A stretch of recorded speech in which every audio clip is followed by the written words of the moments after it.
I'm going to try to show you in slow motion how to do the cluster. I've made a chain.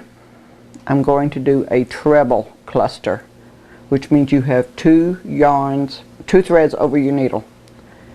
Go in, very slow, pick up a thread, and you pull through once. Pick up your thread, pull through twice. Now you're going to hold this. You're not going to go on and pull through and finish out that treble. You're going to hold that thread on your needle. Okay, now we're going to do another one. It gets a little tight when you're making clusters because you've got so many threads on the needle and they don't always want to slide at the same time.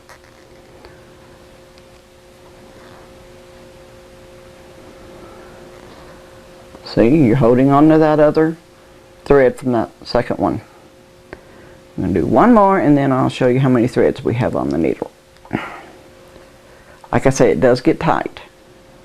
Don't worry, it will work. You've got to be persistent.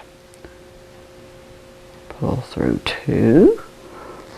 Okay, now then we're going to pull through all of these loops together and that's going to form your cluster. As I say, it looks like a small pineapple. Usually between clusters you'll have like 2, maybe 3 little chains, and then you'll do another one.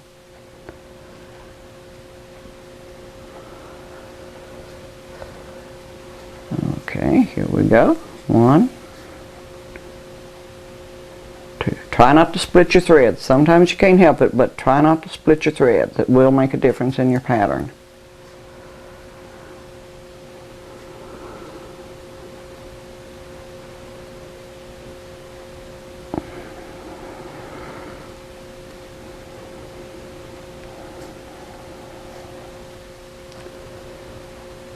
Okay, now we're going to pull through all 4 loops and do a quick chain. And there is another cluster. Like I say, that's just part of a decorative thing that some of the patterns call for.